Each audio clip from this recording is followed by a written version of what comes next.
중국이 수출 쇼크다. 이러다 경제 위기가 올 거다. 이 말이 여러분 사실일까요?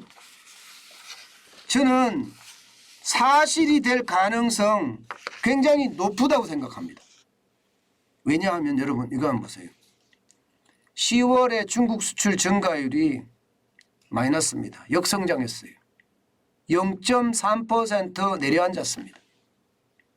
이게 일반적으로 중국은요 수출 증가율이 두 자릿수도 아주 높은 두 자릿수예요. 예, 보시는 것처럼 23.9% 늘어난다. 17.8% 늘어난다. 이런 수치지 뭐 3.5% 늘어난다. 9월에 7% 늘어난다. 이러지 않는단 말입니다. 그런데 여러분 10월에 마이너스 0.3%까지 떨어지니까 시장이 왜 이래? 이렇게 생각을 합니다. 실제로 말입니다. 10월 달에 2,983억 7천만 달러가 되면서 2020년 5월 이래로 처음으로 2020년 5월이 마이너스 3.3%였거든요. 그때만큼 떨어진 거예요. 그때 이후로 또 떨어진 거예요. 역성장을 한 거예요. 문제는 마이너스 0.3%라는 수치입니다. 시장에서는 예를 들어서 로이터 통신 같은 경우에서는요. 4.3% 성장할 거다 예상했습니다. 4.3%.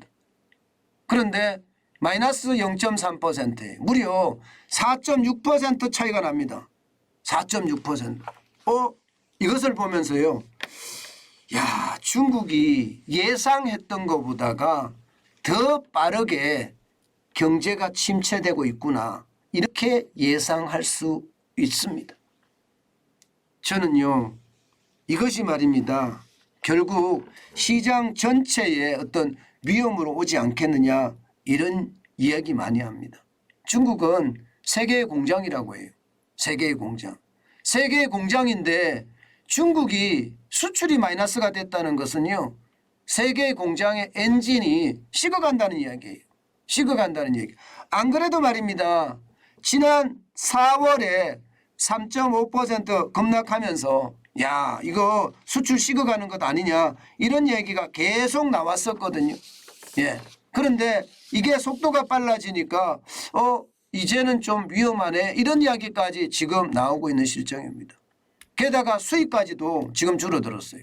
수입도 0.7% 감소해서 2,132억 2천만 달러를 기록했습니다. 결국 말입니다. 수입까지 줄어드는 것을 보니까 시장은 위험스럽게 생각을 하는 거예요. 게다가 이 제조업 구매 관리자 지수 PMI가 49.2예요. 10월에는 50.1이었거든요. 9월에는요. 9월에는 50.1이었는데 10월에는 49.2예요. 그러면 50이 이게 기준선입니다. 50이 기준선인데 9월까지만 해도 제조업이 좋았다 이렇게 이야기할 수 있는데 10월에 되니까 제조업이 나쁘다 이렇게 이야기할 수 있는 거잖아요. 수요가 위축되고 있다는 거예요. 제조 구매 관리자 지수기 때문에 구매 관리자는 실제로 물건을 사는 현실에 이게 경제에 종사하는 사람들이에요.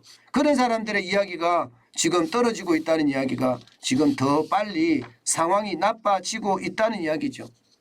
게다가 제로 코로나 정책이라는 거 이거 아직 풀리지 않았습니다. 그리고 풀 생각 없어요. 도시봉사라든가 공장 운영 중단이라든가 뭐 이거 풀 생각 없습니다. 물론 이것 때문에 제조업이 크게 위축이 되고 있는 것도 사실이죠. 사실 폭스콘이 공장이 있는 거 있잖아요. 폭스콘. 대만의 폭스콘. 애플 생산하는. 이게 흔한성 정저우시에 있거든요. 여기도 사실상 가동 중단했습니다. 뭐 이런 식으로 큰 일들이 벌어지기도 해요. 아마 이런 것들 때문에 지금 제조업 자체가 점점 위축이 되고 있다 이렇게 이야기할 수가 있겠죠. 그런데 더 중요한 것은요. 수출 증가율이 마이너스 0.3이라는 것은요. 세계 경제가 지금 꼬꾸라지고 있다는 겁니다. 그게 더 큰 문제라고 보는 거예요. 실질적으로 말입니다. 여러분. 세계 경제가 꼬꾸라지고 있다는 것은 여기저기서도 나타납니다. 여러분 우리 한번 보세요. 우리 10월까지 무역 적자가 335억 8,400만 달러입니다. 355억이에요. 355억. 355억 8,400만 달러 적자가 났어요. 1월에부터 시작해서 10월까지 말입니다. 이 말은 결국 말입니다.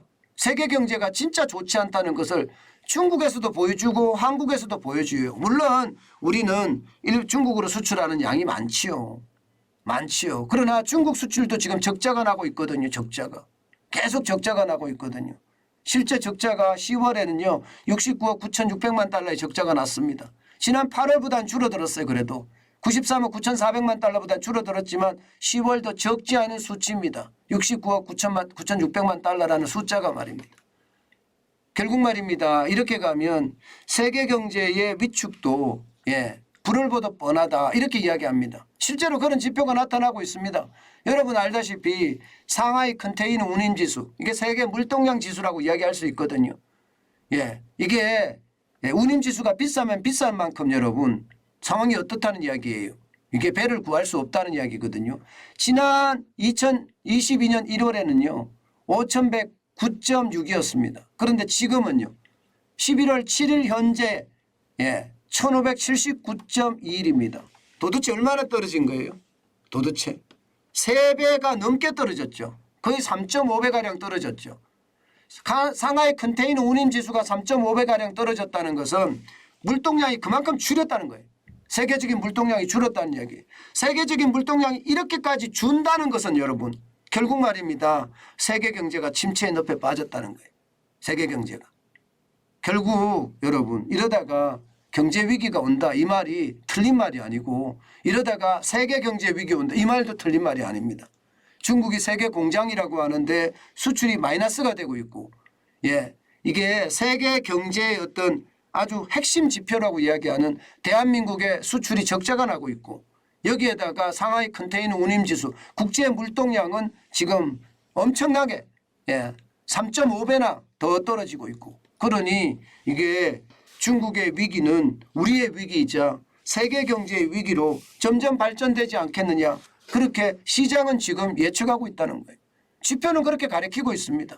그 정도로 말입니다. 상황이 좋지 않습니다. 중국 경제가 좋다 이렇게 이야기하시는 분들도 있는지 모르겠지만 지금 중국은요. 이게 숫자가 제대로 나오지도 않을 뿐더러 자칫 잘못하면 중국 경제는 부동산부터 먼저 무너지면서 제조업으로 타격이 되지 않을까 뭐 그런 예상도 지금 많이 하고 있습니다. 여러분 중국에 투자하시는 분들 특히 중화게임이라고 이야기하시는 분들 그 어느 때보다 조심하셔야 됩니다. 중국의 지표가 정확하지 않기 때문에 이게 불안감은 더 커지지 않겠느냐 저는 그런 생각도 많이 해봅니다. 마찬가지로 우리도 중국이 나빠지는 그 상황에서 우리도 나빠지고 있으니까 여기에도 우리가 고민을 많이 해야 되는 부분이기도 하고요. 어쨌든 세계 경제 자체가 지금 크게 썩 당분간은 좋아지지 않는다. 이게 핵심입니다.